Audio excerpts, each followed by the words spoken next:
In this video, we're going to introduce an application that motivates why we care about systems of linear equations in a specific application area. We're going to be looking at trusses, which are structures made of beams and joints, and trusses are chosen or built because they are incredibly light.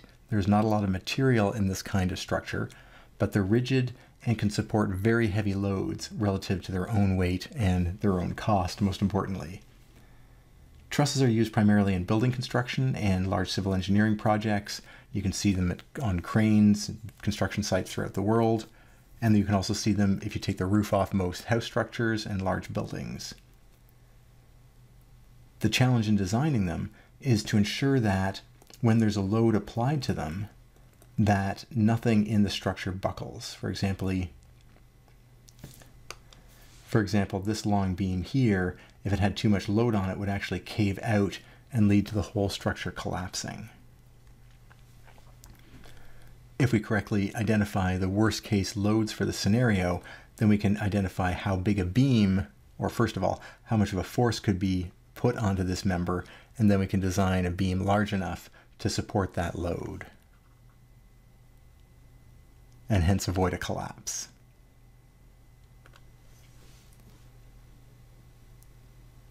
With that in mind, we have to imagine something about a reasonable load level. And so say here we involve we imagine that there's a large load possible in the center joint, and then the two shoulder joints on the side might have lighter but not inconsequential loads. And what would happen is all of this force would get distributed down into the beams and then down into these support structures. These two support symbols, this one on the left is a pin, and it automatically balances any horizontal or vertical force.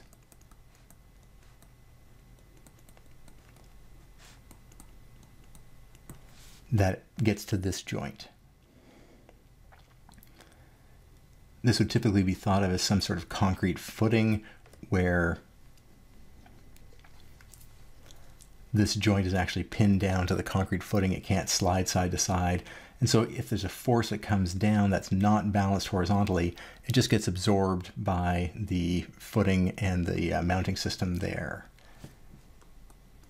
For a whole host of reasons, we often think of a second support mechanism here called a roller.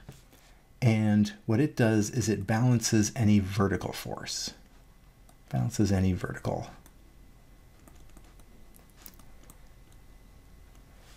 It will not balance horizontal ones. And so what does that mean? Well, imagine it is actually a roller, so something that could spin on itself. And what that would do is if you put a load straight onto a roller, then the roller would be able to push back in an equal and opposite reaction. However, if you put a load on diagonally or on the side, the roller would start to spin and things would start to move. And again, that would be a bad thing for a truss. We would like static natures in our trusses. So this is going to be a problem unless the forces at that joint are balanced by themselves horizontally. For a whole host of reasons, we typically assume that one joint is pinned and one is on a roller. That covers some of the other period. Those two supports in the structure will end up being the final supports for all the load that's distributed at the top, and then each of the beam members will carry a load of some size down to those support members, or possibly other responses to those loads in the interior members. Our challenge is to figure out what those values are. How big are those forces?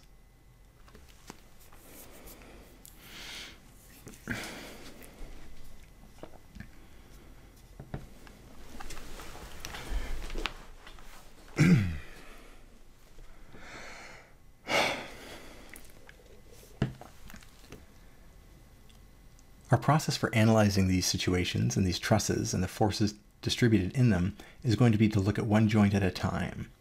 If we look at this joint at the top of the entire structure, we know for sure one of the forces involved is the downwards external force of 15,000 kilonewtons, or 15,000 newtons, or 15 kilonewtons.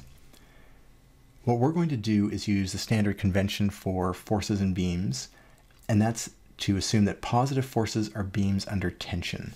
So if this beam is under tension, then it's actually pulling on each of these joints. It's being stretched out and is pulling the joints back in.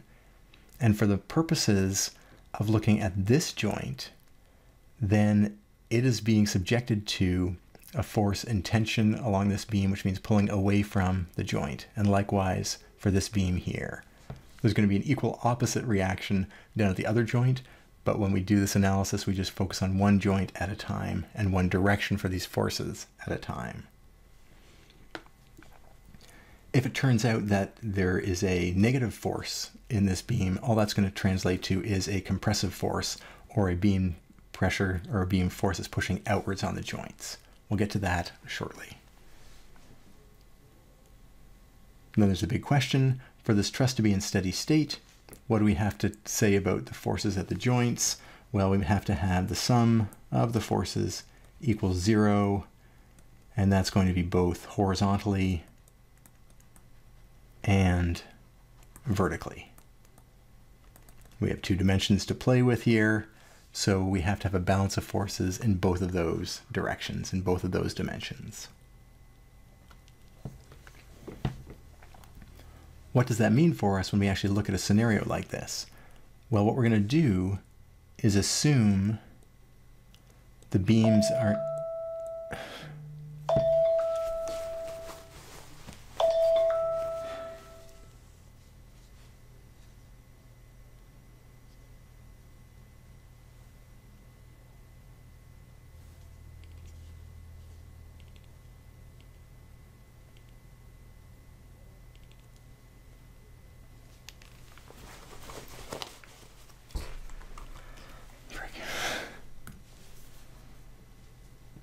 With that in mind, let's take a look at one of the joints and actually derive the force balance equations. What we're going to do is assume that all the beams are in tension, and that implies that these forces are pulling away from the joint if we're focusing on this joint here. And we're also going to have the 15, I'll write it as kilonewtons force down here. What we're looking for are the unknown forces F1 and F2 that make all of these forces applied to this single joint balance each other.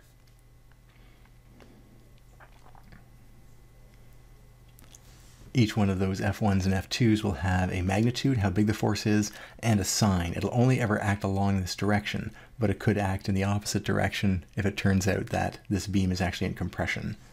And in fact, you might already know that just looking at this picture, because if we're pushing down on this side, we have to be pushing up. But we're going to let the mathematical model take care of that for us. And we're going to build our model or build our force balance equations with this assumption of tension for consistency. The other element we're going to need is a sign convention for directions. We're going to assume that to the right is positive and to the upwards direction is positive for y.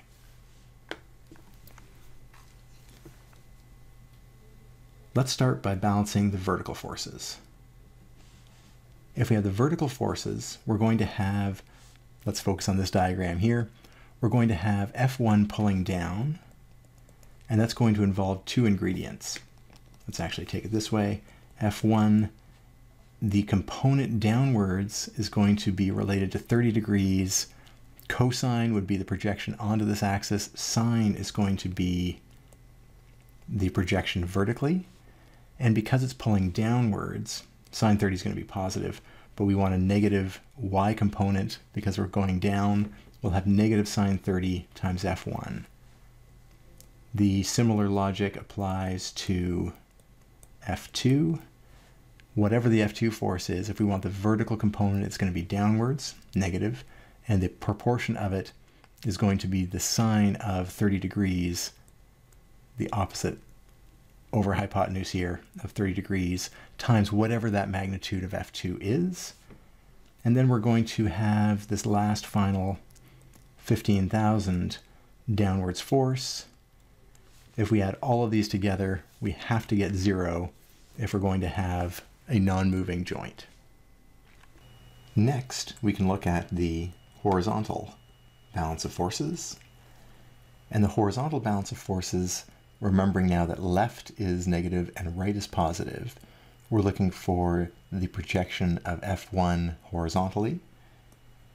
It's whatever its magnitude is, it's going to be projected towards a left vector, so it's going to be a negative direction. And this time we're going to have the cos of 30 degrees times F1. In the horizontal direction, we don't get the same structure as we did vertically because this time F2 is pointing to the right as opposed to the left. And so that gives it a positive coefficient, and it should be a cosine of 30 degrees for the horizontal projection. And we have that times F2. And if we look for external forces or any other forces acting on this joint, there are none. So we're done. We can stop there and add up those forces and get 0. So what we see in this scenario is a few systematic elements. We typically see a sine and a cosine going with the same force, one for the vertical, one for the horizontal. And the positives and negatives really depend on the diagram. If it's left, it's negative. If it's right, it's positive. If it's down, it's negative. And that's what we had for both F1 and F2 in this scenario. Really, we're going back to how we handle vectors and how we handle the projection onto different axes. Let's take a step back now and recognize that those unknown forces, F1 and F2, that are triggered in response to the external load, well, there is also going to be a force in this crossbeam here, F3, and we can label all our beams and recognize that there's going to be a force in each of those that needs to be calculated. And why is that reaction load in each beam important? Because that's what leads to the design and the required strength. We know the layout of our truss right now, but we don't know what kind of material to make each of these beams out of. Once we know the load they're going to be subjected to, then we can choose a material and a size that matches that desired strength. Just for some more practice, we'll look at some other joints. Let's look at this corner joint in the truss, and remembering that we assume tension at the outset for all of these forces, for the beam forces, and so those are all pulling outwards, and with our sign convention, positive x and positive y, we can then work into the calculations for the force balance here. We're going to go vertical again first, and we'll start with F1. It is going upwards this time, so positive coefficient. It's a 30-degree angle here, and we want the vertical, so it'll be sine of 30 times F1. F3 is there, but it has no vertical component, so we can leave it out. F4 has a vertical component, but it is downward, so it'll be negative, and the vertical component with an angle of 60 with horizontal, the vertical will be sine of 60, and we're going to have F5 as well with exactly the same sign. It's pointing downwards and has the same angle. And we also have the 5,000 newtons acting downwards. All of those have to add up to 0. Check the signs again. F1 is pulling upwards. F4 and F5 have negatives and they're pulling downwards in this diagram. Where do they differ? They are going to differ on the horizontal side. In the horizontal forces, we have cosines of the angles, and F1 is moving to the right, so it's positive cosine of 30. F1. F3 is pulling in the horizontal direction, so it gets included here. F4, its component is negative horizontally, so you have negative cos of 60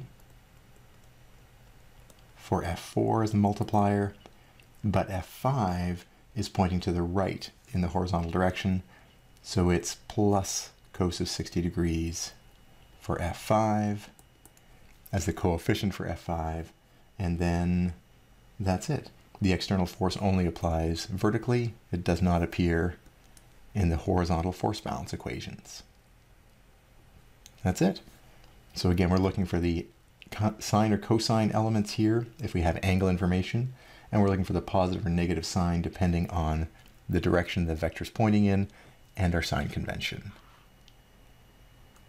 Let's take a look at the roller joint as another example. Remember that the roller will automatically produce a vertical force that balances any load. So for the vertical force, there's no equation required, and this seems a little counterintuitive. But there's nothing that has to be satisfied, there's no condition, there's nothing special about these forces balancing each other, because the roller will take up any vertical slack that there is. All we have to worry about at this joint is the horizontal force components, and there we have, again, put the vectors out as if the forces are in tension. We have F7 acting to the left, and with a horizontal component of cosine of 60. And the F9 is also acting to the left. And that's it. Those are the two forces that are acting on that joint in the horizontal direction, and they have to be balanced. In the vertical, the forces in the beams themselves won't be balanced. You can tell just by looking at it that F7, whatever its force is, can't be balanced by F9 because there is no vertical part in F9, but it'll automatically be balanced by the roller at the bottom. That's the key ingredient that actually supports the truss itself.